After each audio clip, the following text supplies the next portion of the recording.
पश्चिम बंगाल की मुख्यमंत्री ममता बनर्जी का आरोप है कि साजिशन उनके ऊपर हमला करवाया गया है। फिलहाल ममता बनर्जी का अस्पताल में इलाज चल रहा है। हमारे साथ मौजूद हैं बीजेपी के राज्यसभा सांसद राकेश सिन्हा जी।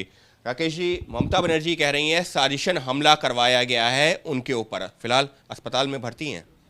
देखिए, राजनीति में हिंसा की संस्कृति का कोई स्थान नहीं होना चाहिए, लेकिन पिछले एक दशक से ममता बनर्जी ने और उसके पहले मार्क्सवादी कम्युनिस्ट पार्टी ने बंगाल को हिंसा की संस्कृति के आधार पर आगे बढ़ाया है।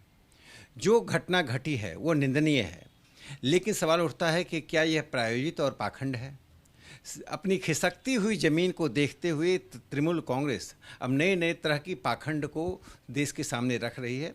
मैं एक बात जानना चाहता हूँ, जब ममता बनर्जी के पास सुरक्षा व्यवस्था थी, पुलिसकर्मी थे, तो जिस वक्त यह घटना घटी हुए पुलिसकर्मी क्यों नहीं थे, इसकी जांच कौन करेगा।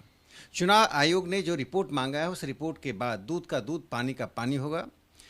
ममता बनर्जी बुरी तरह से नंदीग्राम में चुनाव हार रही हैं। न उनके पास उस दिन भीड़ थी, न समर्थक थे, वो अकेली पड़ चुकी हैं और इसी अकेलेपन में और राजनीति में उस पराजय को देखते हुए जो मोदी सुनामी का वो सामना नहीं कर पा रही हैं, आज ममता बनर्जी जी एक तरह से सहानुभूति की लहर चलाकर लोगों की सहानुभूति प्राप्त करना चाहती हैं, जो एक व्यर्थ प्रयास है।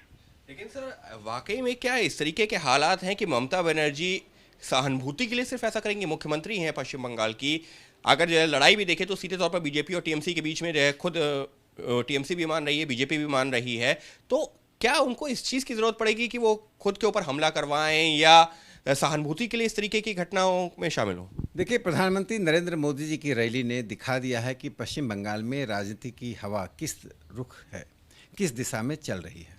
और ममता बनर्जी जी पूरी तरह से हताश हैं, लोग उनका साथ छोड़ रहे हैं, पूरी तरह से अकेली पड़ती जा रही हैं, ज़मीन खिसक चुकी है।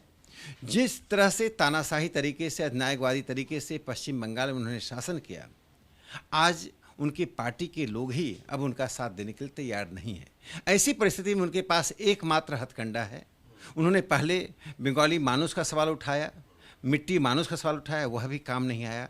तो अब अंतिम हथकंडा राजनीति में होता है प्रायोजित पाखंड, और यही प्रायोजित पाखंड के आधार पर वह सहानुभूति बटोरना चाहती हैं। लेकिन पश्चिम बंगाल की जनता किसी भी प्रकार के षड्यंत्र में, किसी प्रकार की भावना में बहने वाली नहीं है। विकास के नाम पर पश्चिम बंगाल वोट करेगी और जिहादी ताकतों को पराजित करेगी, जिन जिहादी ताकतों को ममता बनर्जी पिछले एक दशक से संरक्षण देती रही हैं। सर, इस सब के बीच में ये भी जानकारी है कि अब चुनाव आयोग तक ही दोनों पार्टियां पहुंच रही हैं। दोनों पार्टियों का ये आरोप है, टीएमसी कह रही है कि बीजेपी द्वारा ये प्रायोजित हमला था, उनके ऊपर हमला करवाया गया, साजिश रची गई। तो बीजेपी का कहना है कि इस तरीके से अगर उनके पास इतने सुरक्षाकर्मी थे तो ये हमला कैसे हो गया। तो अब केंद्रीय चुनाव आयोग या चुनाव आयोग तक भी ये मामला पहुँच रहा है, क्योंकि ये अधिसूचना जारी होने के बाद में, आचार संहिता लगने के बाद में पूरा प्रशासन तो चुनाव आयोग के पास होता है। देखिए, टीएमसी ऐसा ही कर रही है कि अपने दिल से दूसरों का राज जानना।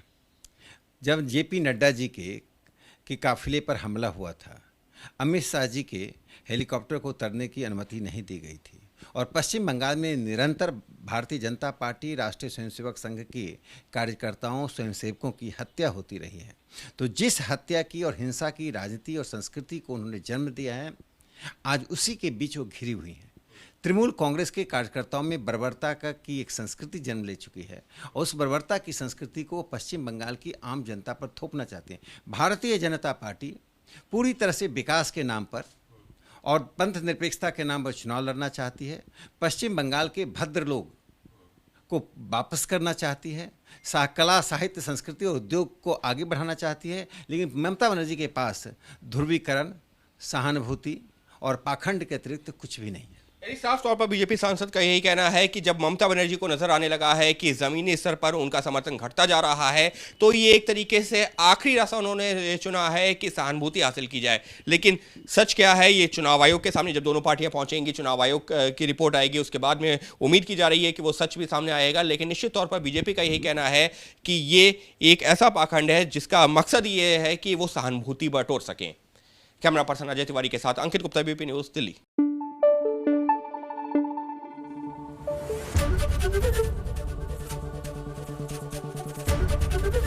एबीपी न्यूज़ आपको रखे आगे।